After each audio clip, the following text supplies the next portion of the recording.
Hello and welcome to the Post-Up Podcast. This is Cyrus Rogers. This is Kaunda Chama, as usual. Well, as usual, Kaunda Chama, we have got a great show today because the NBA season has officially started and the action has been red hot. From game one, in fact, both of the opening night's games were incredible, you know. Cyrus, you don't have to tell me. That is true. That is true. My adrenaline stays high. I don't even know how I'm going to manage to sleep for the next 9 months. Cyrus, I don't know. It's just so exciting. The Clippers have arrived. The Lakers are trying to arrive. The Rockets are trying to arrive. The Raptors are still champions. Dude, you were impressed by the ring ceremony, you know, and it looked like a really nice occasion in Toronto. Look, first of all, it's such a beautiful occasion. And you know, who would have thought the team in the North would get a ring in this lifetime? And I'm not saying that without respect, but it had gone through so many changes, from Vinsanity to all these ups and downs in between, and all of a sudden the sole remaining team in Canada gets a ring. But Cyrus, to add to that, there were 5 Africans there that received rings. When I saw OG Anunoby get his ring, when I saw Pascal Siakam, when I saw Serge Ibaka, when I saw Patrick Mutombo, when I saw our main man, Masai Ujiri, get his ring, I was like, wow, Africa, we're here. I think the Raptors have done something incredible, and they look like they're continuing to. So let's go into what we're going to be talking about on the podcast this time around. And really, it's more about the start some of the teams have made and just how they seem to look. It's like 1-2 games into the season, so it's not a heck of a lot, but there's some really interesting things to be taken away from this start to the season. I think let's start with the impressive teams, and then we'll start with the teams that they've made losing starts, you know. Not so favorable starts. Yeah, exactly. We're not saying that they've been bad. We're just saying that they've not won or been good. So, you know. Yeah, you know. We're saying something. Yeah, we are definitely doing that. So let's start with the teams that have been impressive. And you know, from opening night, you had the Raptors win.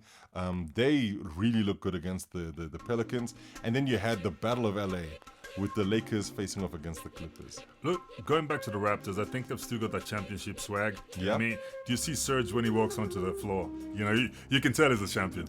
But even in, you know, he did that show of his, the cooking show. How hungry are you? Yeah, how hungry are you? And he had Kevin Durant on, and he fed him some snake. And, you know, but the thing was, I might not be visiting it's Serge actually Ibaka. Fantastic. It's a great episode. Snake apparently is not that bad.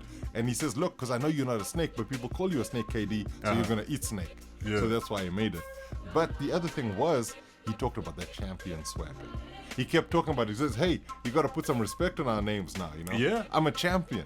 Absolutely. And KD said, yeah, but I got 2. But this is the thing, like, to your point. But like I said, you know, the Toronto Raptors are still, you know, very much on a high. I know they lost Kawhi and Danny Green, but still, they're like, we're here, guys. We won the championship. We're still a team. We can still, you know, continue on that momentum. And I think that started against the young Pelicans. I'll call them the young Pelicans because, you know, they're pretty young.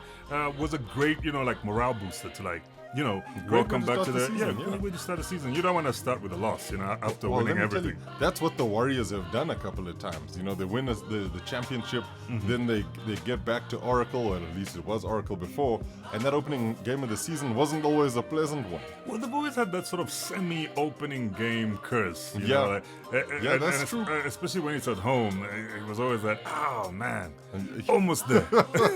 It's been wild.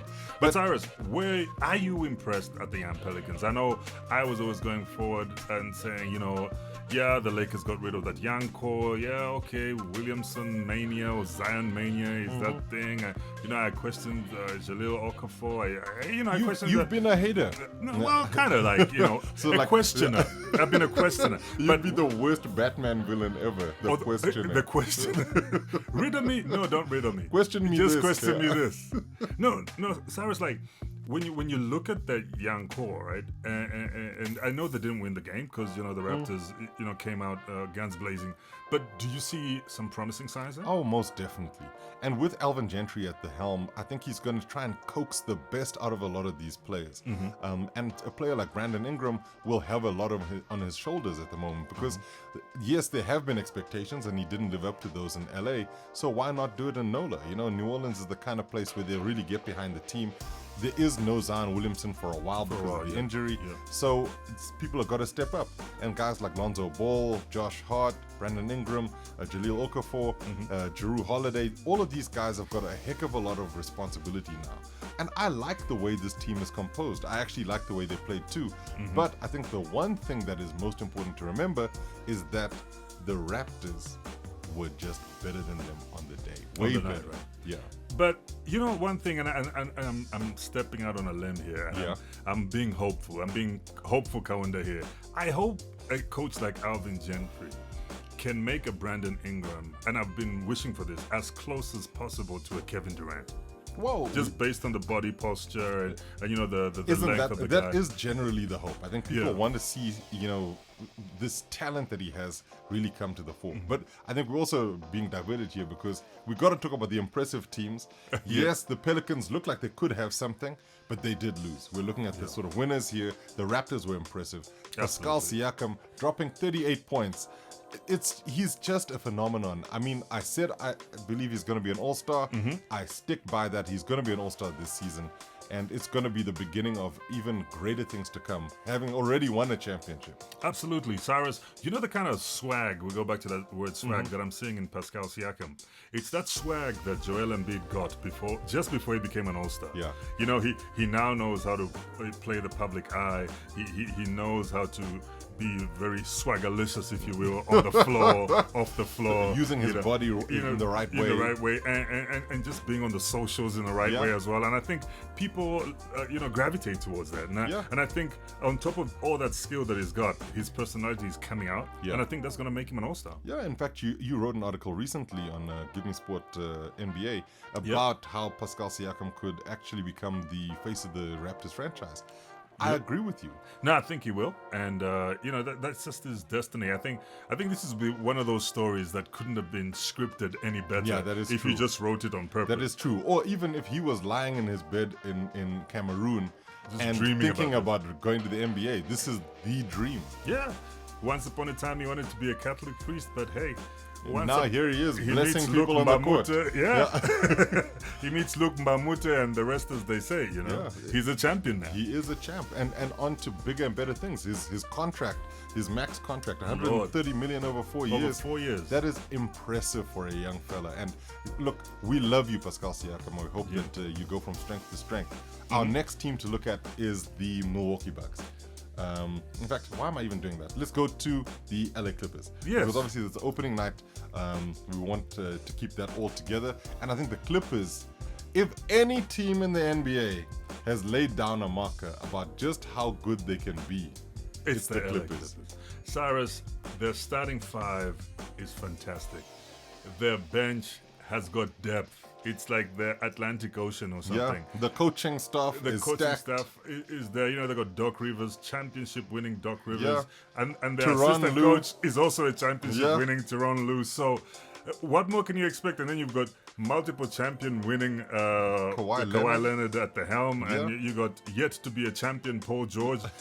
But multiple All-Star. But they've got such a great team, Cyrus. Pat Beverly, he's not the most offensive player, but defensively, he'll frustrate anybody from Lonzo Ball to LeBron James. To Anthony Davis, he looked like he was trying to sniff Anthony Davis's armpits. Then you've got the likes of Montrezl Harrell. Yeah. The guy is just a beast in the paint. He's coming into his own.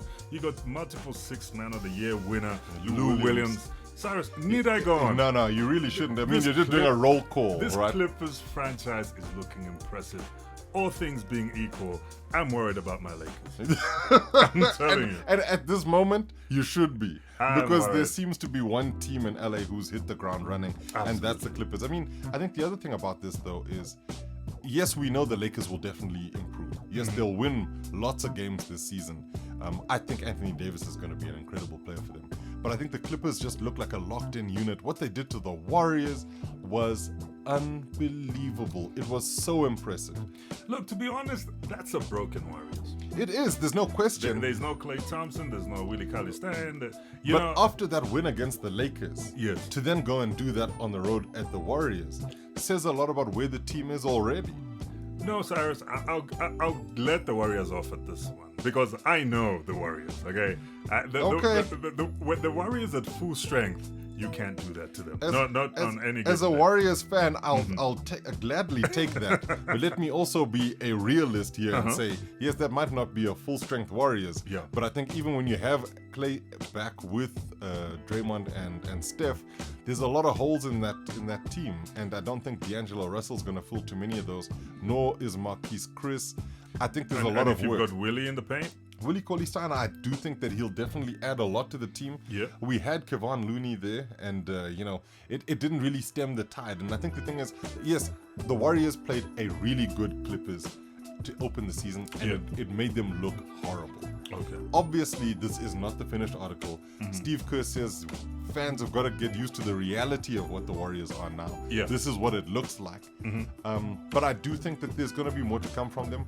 But the Clippers just look like a well-drilled team. You wouldn't expect this was like 2 games into the NBA season. The way they rotated on defense, the way they found their guys when somebody had broken out to the three-point line, and then even finding their teammates for open looks.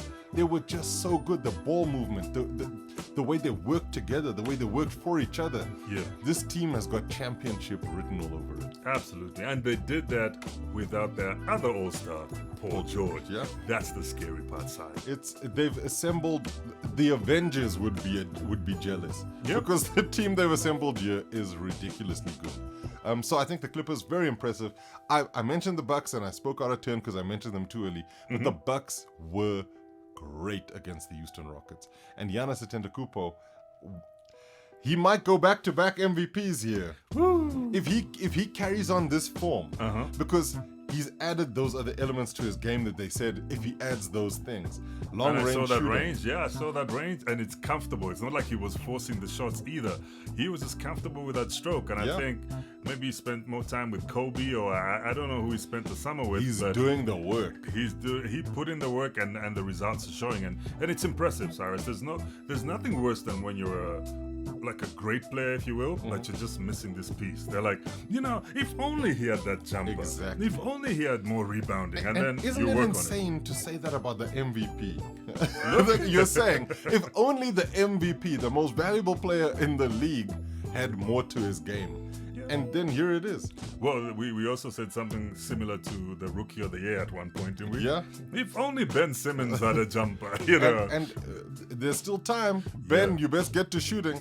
Absolutely. But I do think one of the things that, and we talk about the Bucks as a team because Giannis isn't the be-all and end-all of the team. He is the major piece of that. Yep. But what was impressive about the Bucks against the Rockets when they beat them was that Giannis fouled out with just over 4 minutes left in the game, and the game was close, and the rest of his teammates picked up the slack, and that was something you didn't see from the Bucks in the postseason last season. Was that when teams corralled Giannis and they made it very difficult for him to do anything, the Bucks seemed to wither. Yeah. We saw Chris Middleton come to the party. We saw Eric Bledsoe, Brook Lopez, Robin Lopez, Ersan Ilyasova, Pat Connaughton. Yep. There's some really great pieces, and I think Coach Budenholzer is really doing a good job with the Bucks. No, team length. I was worried about team length because when you look at guys that size, right, you start worrying about matters of speed. Yeah. And then when they're playing against a team that's got Russell Westbrook, one of the fastest guards in the league, as well as James Harden, also a very fast guard, I thought, this could be problematic because those giants would be like, bong, bong, bong, and then the smaller guys would be running circles around them. But look, I think maybe Coach Bud has a formula here. He definitely does. I do think that the Rockets were a little slow off the blocks. Harden was not his normal self. And I think what was also interesting was that there were a few calls that went against him that he would ordinarily have gotten last season. So it was interesting to see how he's trying to adjust and work his game in. And there were some interesting plays between him and Russell Westbrook. But we'll talk about the Rockets in a little bit. I do think that to end off with the Bucks, their three-point shooting was average in that game, but they hit enough shots to make it close. No, look, it's the first game. You're shaking off the rust. I know people say no, but that's what preseason is for. Yeah. But this is the first regular season game, so a lot of things to work on. A lot of gelling still has to happen. Well, they hit a lot of three balls. Yeah. But they didn't seem to be on a good enough stroke at the time. So I do think that the Bucks have got things to work on, but they were impressive. The other team that really impressed us were the Philadelphia 76ers. Mm-hmm. Joel Philly, Embiid. my heart goes out to Philly because Joel Embiid is one of my favorite players, and I think he's the de facto leader at that squad. And the way they were knocked out of the playoffs last season was so sad. It was heartbreaking for them. Heartbreaking for them. Heartbreaking for Joel in particular, who took it very hard. And I think this season them adding an Al Horford. Yeah. I've got big hopes here. I think that they're going to go really far this season. But I do think, though, Kaunda, that the conference finals is not too far a dream to think for the Philly 76ers. Mm-hmm. I do think they have a lot of work to do because what we saw with the Bucks was that their bench really contributed quite a bit to that victory against the Rockets. And although the 76ers beat a Celtics team that is also trying to find itself, they looked good. They were solid. They had great team chemistry. Yeah. But I think that there's something about their bench that's not quite at the level that it needs to be at. Because when you look at how the Raptors won the championship last season, they didn't lose much when the bench got involved. And I think that that's what the Bucks have tried to do, is that they're trying to make sure their bench maintains the level that the starting five is keeping on. And that's what the Warriors have done over the years. When they had Iguodala, when they had Livingston, that the bench, you didn't see a major drop-off in production. No, Cyrus, I agree with you. And I think if you look back in our history with what we've done on even the Post-Up Zone website and things we did before that, bench depth has always been an issue in Philly. Yeah. It's always been an issue. There was a time that, before when they even had your Jimmy Butler, your JJ Redicks and them, the bench was always a thing. So, okay, yeah, they've got a great looking starting five, maybe even 6-7 players, but the rest of the bench is a little bit average, if you will. Yeah. And what happens when they have to make certain rotations? Then the other team either catches up or takes the lead. And I think that's something Philly really has to look into. They really do. The coaching staff, the people in the front office have got to make sure they're doing right by the team and the fans. Because I think there are a lot of people who see the 76ers as potential NBA finalists. And yes, Cyrus, it's not unthinkable, right? It's not unthinkable. When I think about it, the current squad, especially when Joel became healthy, after missing those 2 seasons, and it's a pity Markel Fultz didn't really work out. And then imagine now there've been a Markel Fultz and a Ben Simmons and a Joel Embiid. It really, and I've said this before, it brought back that kind of excitement that was in Philadelphia when the likes of Allen Iverson, Dikembe Mutombo, and Iguodala played there back in the days when there was this hype around them, there was a big hype around basketball in Philadelphia, and I think that's what's there. They just need to make a more solid team. So work on that second unit, the guys coming off the bench. No, I agree with you. I agree with you totally. But the 76ers were impressive. Their win against the Celtics was an impressive win because you want to try and hit the ground running. That's what they did, and I think that they should be doing that a whole lot more this season.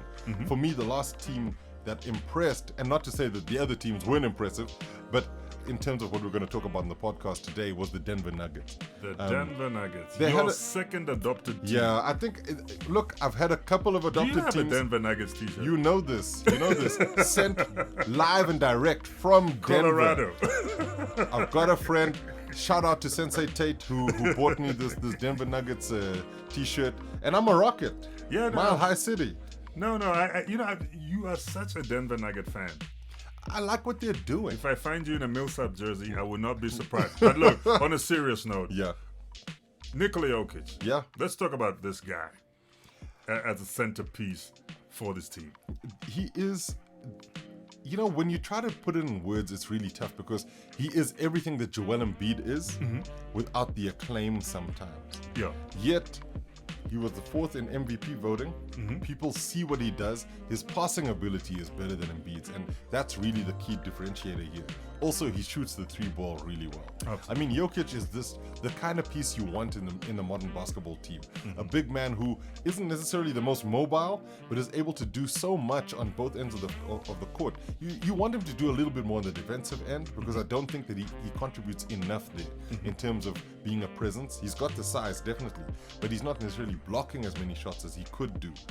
But when you look at him offensively, he's going to hit you clutch shots. He gets you offensive rebounds. He gets you put-back buckets. He gets you three-point shooting. There's so much that he's adding. And then the assist numbers. So he makes everybody better around him. And isn't that what they say the mark of a great player is? Absolutely. And the guys around him, Gary Harris, Jamal Murray, Paul Millsap. Yeah, just to name a few of them. Do you think they can come to the party big enough this season to make it deeper into the postseason? I think that this team has showed that what they do is improve year on year. Because when you look at some of the other guys, and we talk about bench depth just now, they've got a lot of youngsters coming through on their bench. There's a few of them, like Torrey Craig, who I really like, who's starting to really put their name up and do stuff. They didn't play Michael Porter Jr. in the first game against the Trailblazers, but he's the kind of person who, given enough time to let his body get into the sort of shape it needs to, he can be a real contributor for this team. And then when you look at the steps that guys like Jamal Murray need to take, because Jamal Murray's always gotten better. And what he's done well is that he's improved his game all the way through. I felt he was possibly their weak link in the postseason last season when they played the Trailblazers, because he couldn't raise his game to that next level. Like Damian Lillard does that. When he needs to, he'll hit those buckets. He'll find a way to score, or he'll find a teammate if needed. Jamal Murray just didn't quite get that edge when it was required. And I think that he is younger than most of the other guys. People forget that. Yeah. So he's got a ceiling that he keeps pushing back because he's getting better and better. And I do think that the Nuggets have got the playing personnel, they've got the coaching staff, and they've got the vision to go deep. I actually see them finishing the season possibly as a 3 seed. Ooh. All right, we'll hold you to that. Yeah. This is on tape. It's on wax, as they say. But I'm not gonna back down and say, okay, fine, 4, 5, 6. I do think that they've got the skill. If they play their cards right, they should get to the position that we'd expect them to. 3rd seed, I think that's what they can do. What do you think? That is the wild west, Cyrus. Because I'm already thinking Clippers. I'm already thinking Lakers. I'm already thinking not Warriors as yet, but I'm thinking Rockets. Yeah. Lord. Trailblazers. Look, the Trailblazers, for some reason, they're going to be in the postseason. They're going to be whether in the postseason. you like it or not. Yeah, they're going to be in the postseason. The Utah Jazz should probably be there. Yeah. I think the San Antonio Spurs are going to take another leap this season. Yep. So there's a whole bunch of stuff. That's what I'm saying. That 3 seed. But hey, the Nuggets seem to have a better team than most of those that we mentioned. Just in terms of the makeup, the way that they're set up, and I think the way that Mike Malone is getting these guys playing. So, should we put a wager on this? No, I ain't going to. Oh, wager? A burger meal. No. A burger meal. Let me tell you, I ain't going to put a wager on it right now. No, right now, okay. Maybe, like after All-Star, then I'll be like, okay, fine, take some risks in your life, Cyrus. Take some risks in your life. A burger meal, if the Denver Nuggets finishes the three on and me, above, right? 3 and above. 3 and above. Okay. Look, if they're the top seed, good. I'm buying you surf and turf. I'm buying you surf and turf. They finish top seed, I'm like, You got it. It's on. Surf and turf. Okay, there we go. Nuggets 3 and up. Yeah, 3 and up. Okay, there we go. Now we got to go to the wah section of this, which is teams that have made a losing start. Look, before we get into it, Cyrus, let's just put this disclaimer. It's one game of 82. Yeah, of course. We're not writing anybody. Yeah, it's one game of 82 before people start saying Cyrus and Kaunda were busy saying the X and Y team is going nowhere. That's true, but I do think that we have to still make the point that these guys have not hit the ground running. Yeah. What they've done is that they've made a start that's been questionable, mediocre at best. Mediocre. Yeah, we'll stick to that. Yeah. Mediocre at best. Let's start with the Warriors. The Golden State Warriors, Cyrus, and I know I'm going to be seen as Kaunda from Excuseville. Yeah. But they're a broken team, Cyrus. Yeah, things have changed. And the Warriors we know like Steve Kerr said, the fans are going to have to get used to the This current current Warriors. plight of the Warriors. This is what it is. what is on offer, right? Yeah. No, you wanted a Lamborghini. No, we got a Toyota this year. You know what I mean? With a great driver. Yes, and fantastic mileage. Yeah, but it's a Toyota. We're sorry, the Lambo isn't quite here yet. But look, don't forget, they've still got Steph Curry. They've still got Draymond Green. I really believe in D'Angelo Russell. Yeah. You know, they've got Willie Cauley-Stein when he comes back will be a great piece in there. And I think let's not write the Warriors off. But yes, they did have a womp womp womp. Oh, it was to a the terrible season. start to the You know, season. I still believe Kevon Looney, who played with a ruptured shoulder. shoulder. Yeah, there was a disc in the shoulder or something. Yeah, and still contributed that well to, you know, he knew it was time to step up. It was the postseason. He had to try everything he could to try and make the Warriors win. I think such a player, to me, you know... But they're invaluable as Invaluable a team, as as a a teammate. Yeah. But Kevon Looney will also tell you is no Joel Embiid. He True. knows his limitations. True. And I think this is the reality here, is that a lot of people have to be realistic about who the Warriors are. Mm-hmm. Steve Kerr's basically asked for that, right? Mm-hmm. But I do think that there's a possibility of them making the postseason. I mean, it's one game in. I'm not going to say trash, that's it, they're tanking, none of that nonsense. Mm-hmm. I think that what they need to do is start to find a way to work with the pieces that they have. Yeah. A lot of youngsters in that team, people who are now having to try and figure out what it's like to play in the NBA, like Eric Pascal, you know, he's not there. And he'll get close to it in a little bit, but there's a lot of work that needs to go into this Warriors team. Look, they've got two of the best coaching staff brains that I've seen in Steve Kerr and Mike Brown. Yeah. So, you know, anything is possible at the Warriors. And what's great is there have been a lot of haters in the past for, you know, looking at Steve Kerr saying, he's not really coaching. Just give it to KD, give it to Steph, give it to Clay. I mean, those are easy calls. He's going to have to earn his money now, and people are going to see it in action. Cyrus, this is a man who played with Michael Jordan, Yeah. won with Michael Jordan, Yeah. right? This is a man that was coached by Greg Popovich and who? Phil Jackson. Phil Jackson. Yeah. So you telling me that guy can't coach? I'm saying that And I know sometimes the people coaching is a that you calling, got right? coached by. Coaching is a calling, I know Yeah. as well. But I have seen Steve Kerr get a group of youngsters in Clay, Steph, Draymond, you know, the And make championship them winning all-stars. Warriors, and made them all-stars and made them a multiple championship winning And people team. have short and I think memories. we can do it again. Yeah, people have short memories, but there's a lot of work for the Warriors to do. Absolutely. And we've got to be realistic, because I don't know if Jacob Evans or Damian Jones are the guys who are going to get them to the promised land. But let's see what you they sound do. like those guys that once said, "This little skinny Steph Curry, what can he do?" I'm just saying, I'm talking about what I'm seeing, and what I'm seeing is not looking good. Okay. But there's Moving a lot of right basketball coming. Another team that's made a losing start is the Houston Rockets, and we've got to talk about them, because I think that there have been so many eyeballs on Houston right now. Yep. Outside of the controversies with China and what happened with Daryl Morey and all of that stuff, we're talking about the playing stuff, and we're talking about the fact that Russell Westbrook is on the same team as James Harden. And people want to know if it's going to work. Look, Do you Cyrus, think it worked? when you get two ball-dominant players like that, Do you think it on the worked? same team? No, let me. I'm not gonna jump. You know me. I don't just jump in the pool. First, I dip my toe in, and then I slowly get in. Okay. I believe it's gonna work. Okay. These guys have played together as youngsters before at the Oklahoma City Thunder. When I know- Harden was on the bench. I know they never won a championship together there Yeah. at OKC, but I think now they're mature enough, and I did see some back and forth between them where they seemed to disagree, because, you know, the camera like panned to them, and I could see Yeah. they were sort of having this discussion. Oh, we should have done A, no, and Russell, you know, because Russell's headstrong and Yeah. James Russell's- Harden's headstrong yeah. as well. So I think they're gonna meet each other halfway at some point. They like, have to. They're like, dude, what are we here for? We're here to try and win a chip, right? We're not getting any younger, and the Clippers have just, you know, They have done read some up stuff. The, yeah. the Lakers have read up, you know, the 76ers have read up over there. The Look at re-up, what Bucks they are- definitely have re-up, all of them. Look at the Bucks. So I think there's gonna be a time where James Harden and Russell Westbrook, as the two leaders of that team, are gonna say, look, let's share the ball more, let's play together more, and I think they can make it work. One is a right-handed player, very explosive. One is a left-handed player, very smooth, very quick.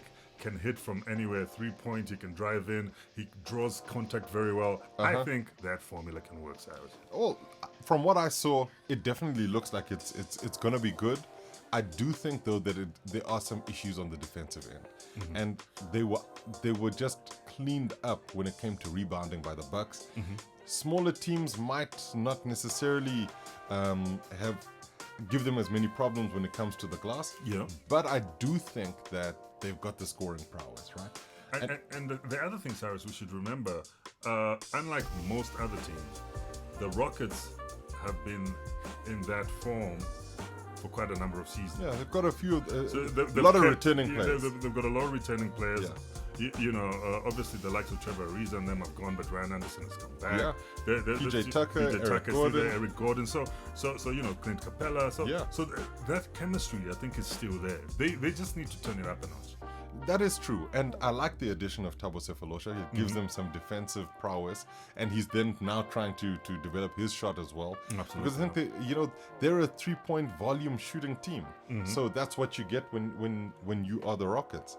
But I do think that there's a lot of work for them to do. Do you believe that formula will work? Or are you one of those naysayers who's going to say, no, you can't have Harden and Westbrook on the same squad? I actually believe I believe that it will work. Do I believe it will work to win a championship? No. But I believe that it will work during the regular season, and they'll be an exciting team. I just think that when it comes down to how they try to switch on defense, and if you've got Westbrook and Harden at the same time, you're not necessarily getting a heck of a lot of defensive effort. But Westbrook was really impressive. He hustles really hard.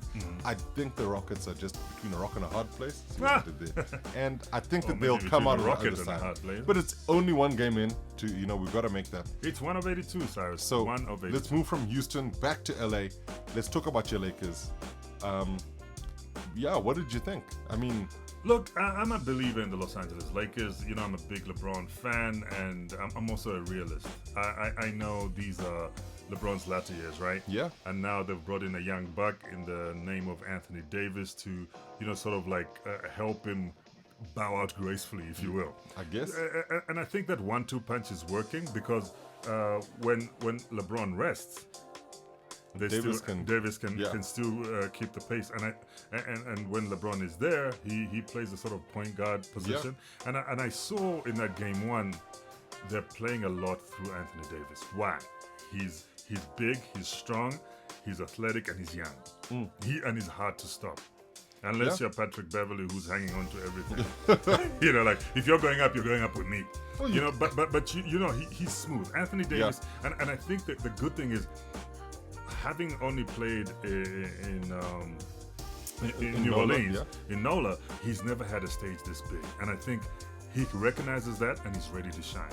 And there are pieces around there. Okay, Rajon Rondo is not the Rajon Rondo from 2008, but he's still efficient. You got Avery Bradley who wants to prove himself. You've got a Kyle Kuzma, obviously, who's injured. When he comes back, he also wants to prove himself. Why? He's the lone survivor of the young core. You got LeBron who wants to get at least a chip at the Lakers before he retires. You got so many, and JaVale McGee. I think JaVale McGee, Dwight Howard, who's also KCP. There's some great pieces, and their bench isn't that bad. Not at all. Give or take Jared Dudley here and there, but their bench isn't that bad. Yeah. And I think the Lakers will do great things. I'm actually thinking if the Clippers finish top seed, the Lakers will be second seed. And if the Clippers slip from from top seed, the Lakers will be top seed. Oh, I'm putting my lunch on that. You're calling them top 2 in the West, absolutely, right? Possibly in the whole entire NBA. Yeah. I don't totally disagree with you. I think that the Lakers have got a great roster. The roster works. And I think that against the Clippers, you saw that there's a lot of contributors, people who were going to be really important parts of this Lakers team going forward. But I do think that when they come up against teams like the Clippers, they're going to get found out on occasion. And I think that the Clippers obviously are the one team that will definitely show that they've got the chops. But I think that when you look at that Western Conference, there are going to be a lot of tough games, and the Lakers are going to have to pull their socks up. And fine, the start might not necessarily be what they wanted, but I think they learned a lot. And what you mentioned is Anthony Davis. Anthony Davis is the future of that Lakers organization. I mean, he has to be, right? at his age, he's young enough. He's like sort of mid-20s, mid to late 20s, sorry. And, LeBron is reaching the sort of mid to late 30s. You got to pass the mantle down. And so this is what's happening, that they're trying to build something that should be resilient, though they don't have enough of the youngsters. The only scary thing about the Lakers, though, Cyrus, most of the pieces they picked up in the offseason are older players rather than younger players. They're going for broke. Yeah, they got rid of the young core and brought in.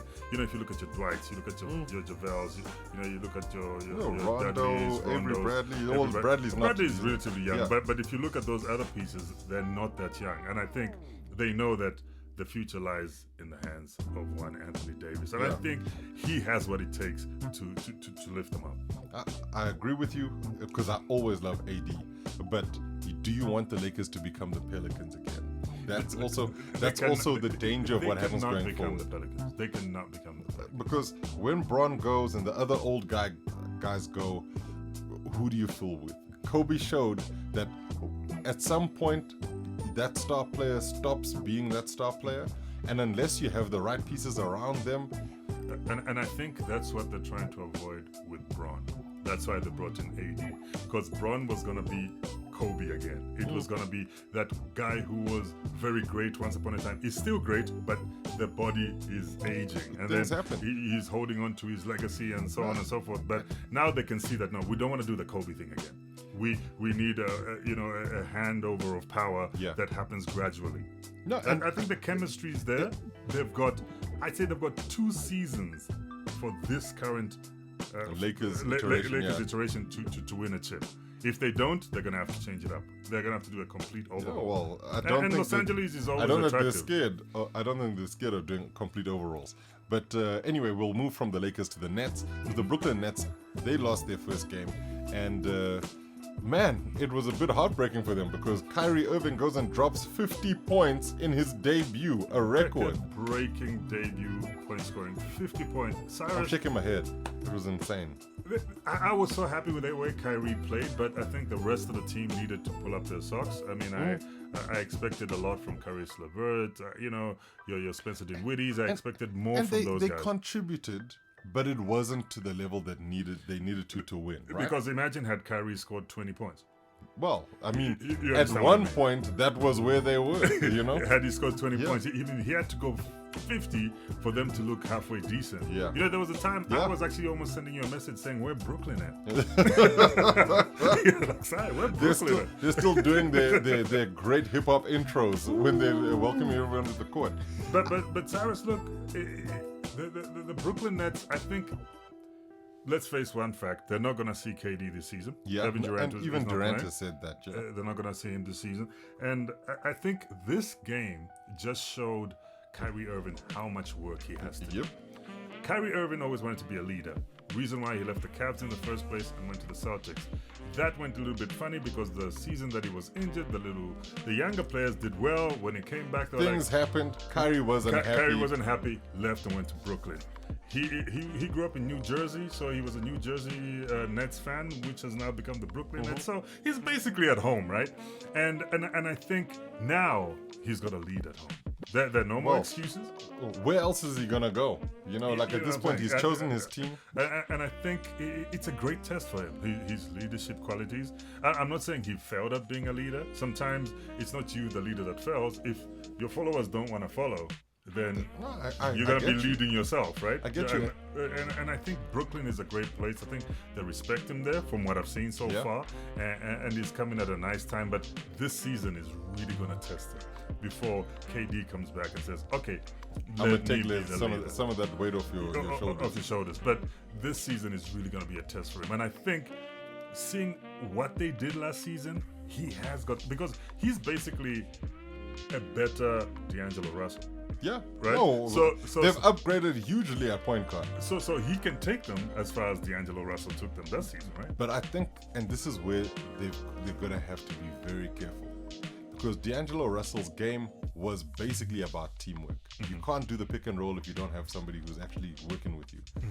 What Kyrie Irving showed in that game was that he just felt he needed to go ISO. And that seems to be one of the big problems with Kyrie, was that if you're going to lead, you got to trust. And if you're going ISO, there's no trust. you're basically saying I'm going to do this on my own. And I think that Kyrie's got the skill levels to do this, but he's not going to. Is he going to try and average 50 the whole season? You know? No, I think Cyrus to be on Kyrie's side because I got the jerseys. Enjoy those. I think it was a statement game. Well, if the statement is I can score 50 in a losing game, then what a statement to make. No, not that statement. The statement is the Brooklyn Nets have got a superstar point guard. That's all he wanted to say. Okay. And it was probably a gimme. But you know, the Timberwolves took advantage of that gimme and took it. I think the thing about it, and this is the one point that you haven't necessarily mentioned in this loss, is that they lost to the Timberwolves. A Timberwolves team that is not great. That has players in it that need to raise their game, like an Andrew Wiggins, like a Karl Anthony Towns, you know. Like a Jeff Teague. Yeah, there's a lot of players on that roster. Gorgie Jeng, you know, people, Josh Okogie, people that we want to see do well. Although what I saw from Josh, especially when they would switch him up against Kyrie, he's got a lock on him. Well, Josh Okogie definitely defends well, He's got the but potential to be Kyrie a Irving lockdown still defender. scored 50 points in that game, so I'm not going to go there. No, but you watch that tape again and you see that he has the potential to be a lockdown defender. Josh Okogie is going to be as menacing as a Gary the Glove Payton if he works harder. Okay. I'm just saying he's not there now. But I saw it, I was like, this guy's got vision. This guy can follow you around that court if he has to. There have been, if you remember last season, he's one of the few players who managed to get a hand onto James Harden's step back. So he's got the defensive chops. Yep. He obviously needs to put in the application, and I agree with you that that's what he could do at the Timberwolves. But the Timberwolves need more than defense. Absolutely. And praying maybe. But I think that the Nets are a kind of team that can do well. Our last team to sort of look at is the Boston Celtics themselves. Kyrie left, and they look all at sea. That opening game, well, the less said about that, the better. Yes, Cyrus. I think, hey, look. It wasn't a major blowout. It's not like the Celtics looked absolutely horrible, but they just didn't look like a team that is going to chase or challenge for anything the Eastern Conference. Yeah, and these are the guys who've made multiple appearances over the last couple of years in that Eastern Conference Finals. I mean, coming up in there and losing to the Cavaliers, you know. Yeah. And they're such a storied franchise. They really are. Even stories about Isaiah Thomas, stories about Kyrie being there, or, you know, the likes of Terry Rozier and them stepping up, and Jason Tatum in the absence And of this one is all Gordon in Hayward. recent years, and Kyrie Irving. You know, they've got recent stories as well as your Larry Bird old school stories, you know. Exactly. And it's just sad to see them start a season like that, but look, Cyrus, like we said, it's 1 out of 82. Right? Yeah, that Marcus Smart guy really wants to see them go far. Well, I'm he's hoping always their switched coach on. Brad Stevens wants to see them go far. It was interesting because the bookies who had him as coach of the year last year, and he didn't do that, and the Celtics didn't really do what they expected. The bookies have now said, Brad Stevens, we don't care, you know. And I think this is the thing, is that he's got a lot to prove with the Celtics team. I think there was a lot of drama around what happened with Kyrie and his leaving, and then the fact that Al Horford has left. And they've changed a lot of players on that team, including people like Aaron Baines. Yeah. But Terry Rozier is going to the... Terry Rozier is Well, also look, gone. Kemba Bringing in Walker. Kemba Walker is a good move, but Kemba struggled in his first game, and he's got to acclimatize to what's happening in Boston. And I think this is the reality of what happens when you've got new players in a new system and a new team. He will be a good player at the Celtics. Kemba Walker is a fantastic point guard, but I think that the team has got to rally around him, and they've got to pull their socks up, and they've got to do better. And maybe they need to bring in some of the tasty catfish from North Carolina, because I don't think they have that in Boston. You think that's it? It must be the catfish. Yeah, they don't have that in Boston. So, Yeah, you know, just somebody best ship it up. bring in some of that catfish. You know. So we've covered the teams. I think just to end off the podcast, let's do something that we love doing, and that's to talk about the top 3 Africans from that sort of first run of opening games. I don't know if we're going to do this in ascending order or descending order. Who would you Let's say? start from 3 to 1. Okay, so 3 to 1. Give us number 3. Joel Embiid. I think this guy is always going to be on our top 3 African players, as long as Always. he's in the NBA. Yeah. I mean, in his first game, he put up a double-double. Yeah, 15 points, 13 rebounds. And 3 blocks. 3 blocks. That's what he does. He's good on both ends, and I love Joel Embiid for that. And he's a showman, and he did enough because the Sixers won their game. Yeah. And he didn't have to show out. He just did what he needed to do. And I shall always trust the process. No, you've got to. You know, I remember interviewing him at BWB, just a sidebar, and I asked him. Name drop. Yeah, you know. I asked him, what are you going to tell these young compass here? And he just looked me in the eye and said, I told them to trust the process. I was like, only Joel Embiid can tell you that, you know. And make it work. Absolutely. So, I think Joel Embiid is really showing that the Joel Embiid that we know is still there, live and kicking. And I just hope he picks up his game even more. Because these are the future Mutombos. These are the Hakeem Olajuwons. The greats. These are the great, these are African greats that our kids will talk about the way we talk about the Mutombos and the Olajuwons and the Manute Balls. Now, I agree with you completely, and Joel Embiid has had a good start to the season. His team won. He had a double-double, and a nice, I'd say simple double-double, you know, by his standards. Number 2. Let's get spicy. Yeah. Pascal Siakam. Yep.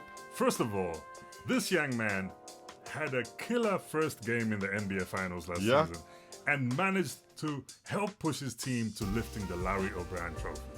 After receiving his ring, he puts up an impressive 38 points. Double-double. So, Cyrus, 38 points. This guy has to be an He all-star. has to be an all-star. 38 points, 18 rebounds, and 5 blocks. 5 blocks. Well, I think it was 5 assists. Oh, 5 assists. 5 assists. Look, Cyrus, I spoke to him again, and I know you're going to say, name drop. I spoke to him last season when he came to Africa for Basketball Without Borders Africa. And I said, Pascal, the way you're playing, gone are the days when you're going to be coming off the bench for Serge Ibaka. You're going to be the new guy holding down that the 4-guy spot. And I remember his eyes getting so wide. Yeah, because he looks at me like, what is this guy saying? But he believed. He believed that there is Cyrus, future all-star. I reckon 2 seasons from now, MVP conversation if he carries on at this trajectory. Yeah, this trajectory, I mean, anything's possible. He could even become the GM. But I do think, though... Big shout out to my side. When you look at his contract, big shout out. But when you look at his contract, I mean, a 4-year, 130 mil, and he isn't even an all-star. No. Says a lot about where the NBA is, says a lot about where Pascal Siakam is, and how highly the Raptors value him in what they've built in Toronto. So as a number 2 selection for the best African players of this sort of opening round of fixtures, he's a lock. That's a number 2. But number 1, let's get freaky. Let's get freaky. This is a family show. Let's talk about a freak. Yeah, okay. It's still a family show. Okay. Let's talk about a Nigerian Greek wonder. Yes, Giannis Antetokounmpo. Cyrus, how many times a week do you hear somebody say, in his first game of the season, this young man got a triple-double? And this young woman got a triple-double. A big triple-double. Because that's 30 points, 13 rebounds, and 11 assists. This was his 15th career triple-double. And Giannis is just going to go from strength to strength. He looked like he'd never missed any of the season. These are Russell Westbrook numbers. Do you realize it? Yeah, well, for now. I don't think he needs to be averaging a triple-double. But if anything, what's great about it is that the assist numbers, because teams were locking him down in the postseason last season, and now he's finding ways to find teammates in order to make sure that everybody eats when he's on lockdown. And Cyrus, another thing that I liked is he's comfortable shooting from range. Yeah. I think we mentioned he's this getting more comfortable. Yeah. We mentioned this earlier in the podcast, but that was lovely to see, because what would happen when last season I saw what happened when they were playing against the Toronto Raptors. They would just collapse on him in the paint and he would look lost. Yeah. And by the time he's thinking of dishing out the ball, it was too late. Turnovers happened, but now he's dishing the ball. He's blocking, and he's stretching the floor. He's stretching the floor. Now you've got to keep they've got to keep a defender on him, even when he's like away from the basket, like 8 feet or so. So he's really looking good. I like the look of him. If you're gonna put a perimeter defender on Giannis, you got problems. In fact, if you're gonna put any defender on Giannis, one of the moves of the night against the Rockets, he spun, he Euro-stepped, and he finger-rolled the ball into the basket, and everyone was just looking. It was as if they couldn't move a muscle. This is how incredible Giannis is. So yeah, best African player of the week. And we love to say that because Giannis is an amazing player. But that's the end of the Post Up podcast for this week. It's been a long one, but it's been a good one. Absolutely, Cyrus. So we've got a really great edition coming up. We're going to try and change things up, spice things up as things go during the course of the season. But you'll see more from us when we do that. So thank you for listening, and catch us again next time. Absolutely. We will speak to you next time.